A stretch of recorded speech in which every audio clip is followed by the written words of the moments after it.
കൊട്ടിയത്ത് ദേശീയപാത അപകടത്തിൽ നിന്ന് 32 കുട്ടികൾ രക്ഷപ്പെട്ടത് തലനാരിഴയ്ക്കാണ്. സർവീസ് റോഡിലൂടെ കടന്നുപോയ സ്കൂൾ ബസ്സിന് മുകളിലേക്ക് ഭിത്തി പൊളിഞ്ഞു വീണിരുന്നുവെങ്കിൽ വലിയ ദുരന്തം, വലിയ അപകടം സംഭവിച്ചതിന് ഇന്ന് വൈകിട്ട് വിണ്ടുകീറിയ റോഡിൽ അകപ്പെട്ടുപോയ വാഹനങ്ങളെയും യാത്രക്കാരെയും ഏറെ പണിപ്പെട്ടാണ് രക്ഷപ്പെടുത്തിയത്. AKSFന്റെ റിപ്പോർട്ട് കൂടി കാണാം. മലപ്പുറം കൂരിയാടിന് സമാനമായ അപകടമാണ് ദേശീയപാതയിൽ കൊട്ടിയത്തുമുണ്ടായത്.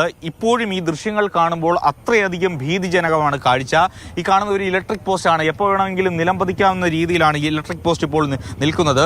അത് സർവീസ് റോഡിന് പുറത്തെ ഒരു ഇലക്ട്രിക് പോസ്റ്റാണ്. ഒപ്പം തന്നെ ഈ താഴെ ഭാഗത്ത് നോക്കിക്കഴിഞ്ഞാൽ ഈ മണ്ണ് അല്ലെങ്കിൽ ഈ കോൺക്രീറ്റ് ഉണ്ടായിരുന്ന സ്ഥലമെല്ലാം വിണ്ടുകീറിയ ഒരു അവസ്ഥയിലുണ്ട്.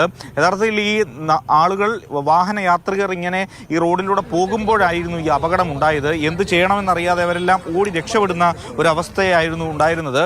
പുതിയ ഒരു കാറ് അടക്കം 3 കാറുകളാണ് അപകടത്തിൽപ്പെട്ടത്. ഒപ്പം തന്നെ 32 കുഞ്ഞുങ്ങളുമായി പോയ ഒരു സ്കൂൾ ബസ്സും ഇത്തരത്തിൽ ഈ റോഡിൽ പെട്ടുപോയി.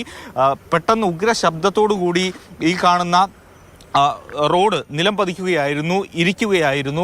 ഈ ഒരു പക്ഷേ ഈ സുരക്ഷാ ഭിത്തി സർവീസ് റോഡിലേക്ക് മറിഞ്ഞിരുന്നുവെങ്കിൽ വലിയ അപകടത്തിന് വഴിവെച്ചേനെ. ഏതായാലും അതുണ്ടായില്ല. അകത്തേക്കാണ് ഇപ്പോൾ ഏതായാലും തള്ളി നിൽക്കുന്നത്. ഇപ്പോഴും അത് ശരിയാക്കുന്നതിന് വേണ്ടിയുള്ള പ്രവർത്തനങ്ങൾ നടക്കുകയാണ്.